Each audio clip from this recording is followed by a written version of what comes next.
คุณเคยรู้สึกไหมว่าทุกอย่างรอบตัวดูซับซ้อนเกินกว่าจะเข้าใจทันทีว่าคนบางคนเหมือนจะมองเกมลึกกว่าเราเสมอว่าพวกเขาไม่ได้แค่ฉลาดแต่เหมือนรู้ว่าความคิดเป็นสนามรบสำคัญไม่แพ้สมรภูมิจริงๆวันนี้ผมอยากพาคุณมารู้จักกับวิธีคิดในแบบของขงเบ้งยอดนักวางกลยุทธ์จากยุคสามก๊กที่ไม่ได้แค่ใช้ดาบกับธนูแต่ใช้จิตวิทยาและความเข้าใจในธรรมชาติของมนุษย์ในการเอาชนะศึกใหญ่แต่ก่อนที่คุณจะคิดว่านี่เป็นแค่เรื่องเล่าจากประวัติศาสตร์ผมอยากให้คุณฟังไปพร้อมกันแล้วลองถามตัวเองว่ามีตรงไหนบ้างที่เรายังไม่เคยมองตรงไหนบ้างที่เราถูกหลอกโดยจิตใจตัวเองสวัสดีครับผมลึกแต่ไม่ลับและนี่คือคลิปที่จะเปลี่ยนมุมมองของคุณต่อความคิดไปตลอดกาล 1. กลยุทธ์จิตวิทยาเชิงลึกจากขงเบ้งขงเบ้งไม่ใช่แค่นักวางแผนสงครามแต่เป็นนักจิตวิทยาเชิงกลยุทธ์คนหนึ่งเขารู้ว่ามนุษย์มักตัดสินใจจากความกลัวความโลภหรือแม้แต่ศักดิ์ศรีขงเบ้งไม่ได้เอาชนะศัตรูแค่ในสนามรบแต่เขาทำให้ศัตรูคิดผิดตั้งแต่ยังไม่ยกทัพตัวอย่างคือกลยุทธ์ศึกเมืองว่างเปล่าที่เขาเปิดประตูเมืองปล่อยให้โจโฉคิดว่าเมืองมีแผนซ้อนขงเบ้งใช้จิตวิทยาแห่งความหวาดระแวงของคนมีอำนาจมาเป็นเครื่องมือในการเอาชนะโดยไม่ต้องสู้แม้แต่นัดเดียวนี่ไม่ใช่แค่ความกล้าแต่มันคือความเข้าใจในพฤติกรรมมนุษย์เราทุกคนสามารถเรียนรู้จากจุดนี้การที่เราไม่ตอบโต้ใครทันทีการที่เราวางจังหวะให้คู่สนทนาคิดเองแทนที่จะอธิบายทุกอย่างนั่นแหละคือการใช้จิตวิทยาแบบขงเบ้ง 2. ตัวอย่างเหตุการณ์จริงในประวัติศาสตร์หนึ่งในเหตุการณ์ที่โด่งดังที่สุดคือศึกผาแดงที่ขงเบ้งจับมือกับซุนกวนเพื่อหยุดยั้งโจโฉซึ่งมีกำลังพลมากกว่าหลายเท่าขงเบ้งวิเคราะห์ธรรมชาติของกองทัพโจโฉว่าไม่มีความชำนาญในการรบทางน้ำแล้วจึงใช้กลยุทธ์ส่งเรือไฟเผาทัพศัตรูเบื้องหลังคือการโน้มน้าวใจไม่ใช่แค่แผนรบขงเบ้งต้องโน้มน้าวให้ซุนกวนยอมร่วมมือทั้งที่ทั้งสองฝ่ายไม่ไว้ใจกันนี่แสดงถึงการใช้จิตวิทยาการเจรจาความเข้าใจอารมณ์และการสร้างจุดร่วมของผลประโยชน์ถ้าคุณเคยเจรจากับใครบางคนที่ไม่เชื่อใจคุณเลยลองใช้บทเรียนนี้อย่าพูดในสิ่งที่เขาไม่พร้อมรับฟังแต่พูดในสิ่งที่เขารู้สึกว่ามันเป็นประโยชน์ต่อเขาไม่ใช่แค่ต่อคุณ 3. การประยุกต์แนวคิดในโลกยุคใหม่หลายคนอาจคิดว่ากลยุทธ์เหล่านี้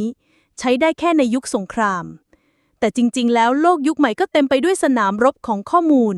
ความเชื่อและความคิดในธุรกิจเราเรียกมันว่าแบรนดิ้งการสร้างภาพในใจลูกค้าเช่นเดียวกับที่ขงเบ้งสร้างภาพลักษณ์ให้ตัวเองเป็นนักปราชญ์ที่ไร้จุดอ่อนแม้ในความจริงแล้วเขาก็เป็นมนุษย์ธรรมดาการสร้างภาพจึงเป็นจิตวิทยาชั้นสูงที่ยังใช้ได้จนถึงวันนี้ในการทำงานหรือแม้แต่ในความสัมพันธ์ส่วนตัวหลายครั้งเราแพ้เพราะเราตอบโต้เร็วเกินไปไม่ฟังพอไม่เข้าใจมุมมองของอีกฝ่ายการเรียนรู้ที่จะนิ่งฟังและวิเคราะห์ก่อนตอบกลับคือวิธีที่ขงเบ้งใช้เพื่อควบคุมเกม 5. การชนะที่แท้จริงอาจไม่ใช่การที่เราชนะทุกครั้งแต่เป็นการเลือกว่าจะชนะเมื่อใดขงเบ้งเคยกล่าวไว้ว่าการรู้ว่าเมื่อใดควรสู้สำคัญกว่าการรู้วิธีสู้หนึ่งในแผนที่แสดงให้เห็นความคิดข้อนี้ชัดที่สุดคือการที่ขงเบ้งยอมถอยจากบางสมรภูมิทั้งที่สามารถรบได้แต่การรบในตอนนั้นไม่ใช่เวลาไม่ใช่จังหวะไม่ใช่พื้นที่ที่เหมาะสมและที่สำคัญที่สุดไม่ใช่สิ่งที่จำเป็นต้องชนะตอนนี้ในโลกยุคปัจจุบันเราถูกปลุกฝังให้ต้องชนะทุกวันต้องเก่งต้องสำเร็จต้องทันใจแต่คงเบ้งสอนว่าความยิ่งใหญ่เกิดจากการรู้ว่าจะไม่ตอบโต้เมื่อไหร่และจะลงมือเมื่อไหร่ 6. กลยุทธ์ของขงเบ้งกับการอ่านใจศัตรูขงเบ้งไม่ได้มองศัตรูเป็นเพียงกำลังทหาร แต่เขามองว่าเบื้องหลังทุกการตัดสินใจมีอารมณ์ความกลัวและเจตนาซ่อนอยู่ในศึกหนึ่งคงเบ้งสามารถทำนายได้ว่าแม่ทัพฝ่ายตรงข้ามจะเลือกทางเดินในหุบเขาใดทั้งที่เส้นทางมีหลายทางเพราะเขารู้ว่าคนที่กลัวจะหลีกเลี่ยงเส้นทางที่ดูเปิดเผยแม้มันจะปลอดภัยที่สุดคงเบ้งจึงซุ่มกำลังทหารไว้ในทางที่ดูไม่น่าเลือกนี่คือการเข้าใจจิตใจไม่ใช่แค่แผนที่การอ่านใจไม่ใช่การดูดวงแต่คือการสังเกตพฤติกรรมความลังเลและสิ่งที่อีกฝ่ายพยายามซ่อนไว้ 7. ความเงียบของคงเบ้งเมื่อคำพูดน้อยกว่าการกระทำในหลายบันทึกคงเบ้งถูกกล่าวถึงว่าเป็นคนพูดน้อยแต่น่าเกรงขามไม่ใช่เพราะเสียงดังแต่เพราะความนิ่งมีพลัง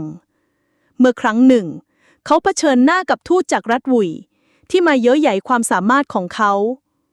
คงเบ้งเพียงกล่าวสั้นๆว่าท่านพูดจาเก่งมากแต่ดูเหมือนยังไม่ได้ลงมือจริงแล้วหันไปสนใจงานเขียนแผนรบต่อหลังจากนั้นเพียง3 วัน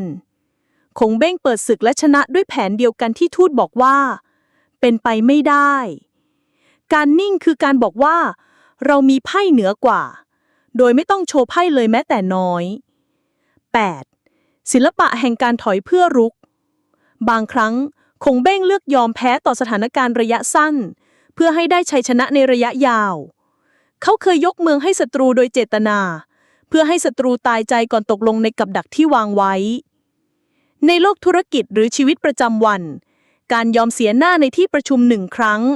อาจทำให้เราเก็บข้อมูลคู่แข่งได้มากขึ้นและวางแผนการตอบกลับที่เหนือชั้นในอนาคต 9. การสร้างภาพลักษณ์แบบคงเบ้งฉลาดแต่ถ่อมตัวคงเบ้งไม่เคยประกาศว่าเขาเก่งที่สุดแต่ทุกคนในยุคนั้นรู้ว่าเขาคือผู้ที่ไม่มีใครอยากประมือด้วยเขาสวมเสื้อผ้าสีเรียบนั่งในกระท่อมเขียนแผนสงครามในความเงียบทำให้ศัตรูไม่สามารถอ่านใจได้ไม่รู้ว่าเขากำลังคิดอะไรอยู่และนั่นคือพลังของภาพลักษณ์เราทุกคนสามารถใช้หลักการนี้กับชีวิตจริงได้การแสดงความฉลาดผ่านการกระทำแทนที่จะพูดว่าตัวเองเก่งคือความฉลาดที่แท้จริง 10. คงเบ้งกับการสื่อสารเพื่อเปลี่ยนใจศัตรูคงเบ้งเคยเขียนจดหมายไปยังแม่ทัพศัตรูคนหนึ่งซึ่งไม่เคยพ่ายแพ้เพื่อโน้มน้าวให้ยอมแพ้โดยไม่เสียเลือดเนื้อในจดหมายนั้นเขาไม่ได้ข่มขู่แต่พูดถึงครอบครัวของอีกฝ่ายพูดถึงอนาคตและบทเรียนจากผู้นำที่ชนะศึกแต่แพ้ชีวิตสุดท้ายแม่ทัพผู้นั้นยอมวางอาวุธเพราะเข้าใจว่าชัยชนะที่แท้จริงไม่ใช่การฆ่าแต่คือการรักษาสิ่งสำคัญถ้าคุณฟังมาถึงตรงนี้